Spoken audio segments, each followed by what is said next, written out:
ज़ैनब ने साल से पहले ही चलना स्टार्ट कर दिया था, लेकिन इसने दांत बहुत लेट निकाले हैं। मुझे इसकी क्रॉलिंग से लेके इसके चलने से लेके हर चीज़ इतनी प्यारी लगी है कि मेरा दिल करता है मेरे पास कुछ ऐसा हो कि मैं इसकी सारी रिकॉर्ड करके की सेव कर लूँ, और जब ये बड़ी हो ना तो मैं इसको सारा कुछ दिखाया करूँ। ज़ैनब को मेरे हेडफोन्स को ना लगाना बहुत पसंद है, लेकिन ये इतने बड़े साइज़ में कि इसको ना फिट ही नहीं बैठते, लेकिन ये ना स्टिल उसके साथ कोशिश करती रहती है। मुझे मेरी एक फ्रेंड ने बोला कि तुम इतनी फजूल किस्म की व्लॉगिंग कर रही हो, तुम्हारी कैमरा ही ठीक नहीं होता, कैमरे का पोस्टर बिल्कुल ठीक रखो, उसको लैंडस्केप में बनाओ, उसको हॉरिजॉन्टल बनाओ। और मज़े की बात बताओ, मुझे आज तक हॉरिजॉन्टल और वर्टिकल में ही डिफरेंस समझ नहीं आया। स्वीडन आने के बाद एटलीस्ट मुझे ये आइडिया हो गया कि मैंने खुद को सेल्फ मेड बना लिया।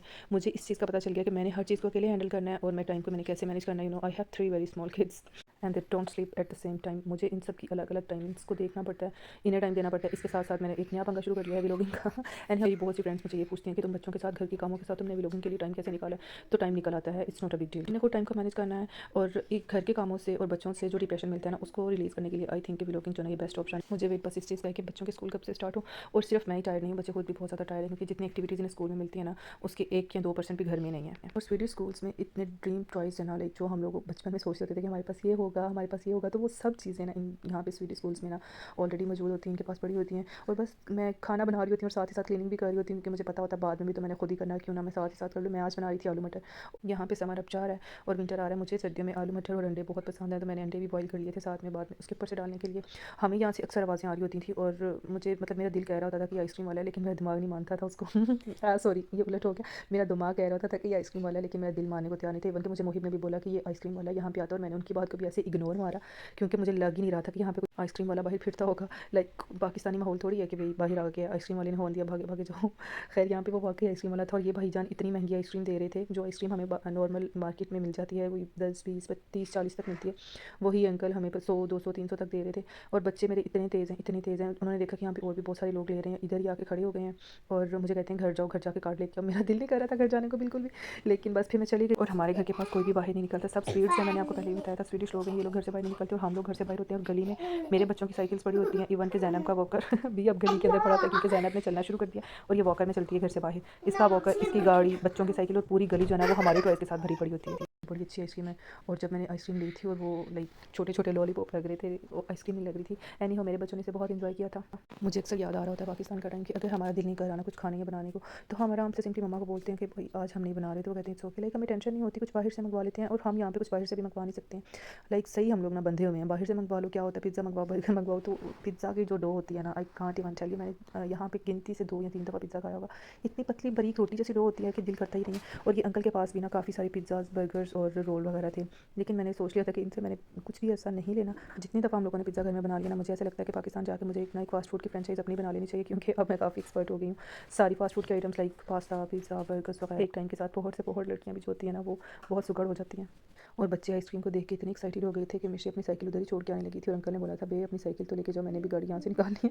इनकी हालत, और स्पेशली मिशे के बाल देख के ऐसे लग रहा होता है कि ना कोई 3-4 दिन हो गए इन्होंने कपड़े चेंज नहीं किए। लेकिन मुझे पता है कि मैं इन लोगों को कैसे 3 से 4 दफ़ा डेली बेसिस पे ना कपड़े चेंज करवाती हूँ। एक दफ़ा बाहर जाते हैं मिट्टी हो के वापस आ जाते हैं। और ज़ैनब साहिबा को देखो सोई पड़ी होती है, पता चल जाए कोई खाने वाली चीज़ है, बड़े बहन भाई कुछ खा रहे हैं, उसी वक्त उठ जाती है। मैं कहती हूँ इन्हें एक बच्चे को कोई होश नहीं होती, 1 साल की है, पता चल जाए कोई बाहर जा रहा है, कोई बाहर से आया है, तो फ़ौरन उठ जाएगी, फ़ौरन एक्टिव हो जाती है। इतनी दोस्ती होती है खाने के टाइम पे, इतनी दोस्ती होती है, खाना खाने के बाद ही कहते हैं उसने मेरी तरफ देखा कि उसने मेरे पास सांस क्यों लिया, उसने मेरी तरफ उसकी निगाहें क्यों आई हैं, मैं जो चीज़ टीवी में देखूँ वो क्यों देख रहा है। और देखें कितने मज़े से पुरसकून माहौल में बैठी हुई है सोफे के ऊपर आइसक्रीम खा रही, देखने से लग रहा होगा बड़ी साफ़ सुथरे बच्चे हैं, लेकिन जब इन्होंने यहाँ पे गंद डालना है ना, और मैंने सफाइयाँ करनी है, और ऊपर से इन्हें साफ़ सुथरी इनकी प्रेजेंटेबल लुक बना के रखनी है, तो बस हो जाती है, कसम से मेरी बस हो जाती है। मैं इतनी एक्साइटेड हूँ ना कि मेरा एक दफ़ा वीज़ा आ जाए, मैं पाकिस्तान जाऊँ। पाकिस्तान जाने के बाद मैंने सबसे पहले सारी सैलून की सर्विसेज लेनी है, क्योंकि यहाँ पे मेरी इतनी बुरी हालत हो गई है, और पाकिस्तान में सब लोग देखने वाले ये सोच रहे होते हैं कि भाई ये तो यूरोप में रह रहे हैं, और लिटरली इतना महंगा सैलून की सारी सर्विसेज इतनी महंगी है कि पाकिस्तान के महंगे तरीन सैलून में भी चले जाए ना, तो उनकी सर्विसेज भी ना यहाँ के नॉर्मल सैलून से सस्ती ही होंगी। यहाँ पे लोग सेल्फ मेड हैं, इवन के हर चीज़ वो खुद करते हैं, उन्होंने हर तरह की मशीन्स रखी हुई हैं, उन्होंने प्लकिंग करनी है तो प्लकिंग के लिए वो ट्यूजर्स जो मिलते हैं उसके साथ तो इतने प्रैक्टिस है, लोगों को खुद ही प्लकिंग कर लेते हैं। और एनी हाउ मुझे तो कभी प्लकिंग करवाई नहीं, मुझे इसकी ऐसे ज़रूरत भी नहीं पड़ती। मुझे चाहिए होते हैं बाकी salon services like hair dye वगैरह, और हाँ फेशियल, क्योंकि घर के कामों के बाद सब ख़वातीन को चाहिए कि वो सैलून्स में जाएँ, टाइम निकालें, अपने लिए नए कपड़े लें, नए जूते लें, नए बैग लें, फेशियल करवाएँ, हेयर डाई लें, अच्छे अच्छे से हेयर डाई लें, और अपने आप को भी थोड़ा सा टाइम दें, क्योंकि घर के काम ना कभी ख़त्म नहीं होने, एक दिन ऐसा आना कि हमने ख़त्म हो जाना है। और मेरे मियाँ साहब मुझे ये कह रहे हैं कि तुम मोटी होती जा रही हो, हालांकि ऐसा कुछ भी नहीं है। अब मुझे ये कह रहे हैं तुम्हारी बाजू मेरी निस्बत जो है ना वो ज़्यादा और जब इन्होंने देखा था ना कि इनकी अपनी मेरी बाजू की निस्बत इनकी ज़्यादा हेल्दी है तो फ़ौरन इन्होंने ना शर्ट ऊपर कर ली थी। और ख़ैर ना मैंने एग बॉयल करके रखे थे, इसके अंदर डाले फ़ोन सर्विसेज़ के साथ साथ मैंने पाकिस्तान के खाने बहुत खाने हैं। लाइक मैंने हर तरह का खाना खाना है जाके। इवन कि मैंने नान टिक्कियाँ भी खानी है क्योंकि मैं पाकिस्तान की नान टिक्की को भी बहुत मिस कर रही हूँ। यहाँ पे मैं नान भी बना लेती हूँ और टिक्कियाँ भी बना लेती हूँ, but I don't get that taste. मुझे हर चीज़ चाहिए, पिज़्ज़ा चाहिए, बर्गर चाहिए, पाकिस्तान की हर चीज़ चाहिए। आप लोग कह रहे होगे और सोच रहे होगे कि भाई ये तो सही तरसी है पाकिस्तान को, और हाँ ऐसे ही है, मैं बिल्कुल ऐसे ही तरसी हुई। मैंने ये लाइट्स इसलिए दिखाई थी क्योंकि जब ये चूल्हा बंद होता है ना तो फ़ौरन से ब्लैक हो जाता है, रेड नहीं रहता। लेकिन ये लाइट चलती रहती हैं और इसका ये मतलब है कि इस चूल्हे को आपने हाथ नहीं लगाना वरना सड़ जाएगा। एनी हाउ ये था मेरा एक छोटा सा vlog. Hope you will like the video and thank you so much for watching. Bye bye.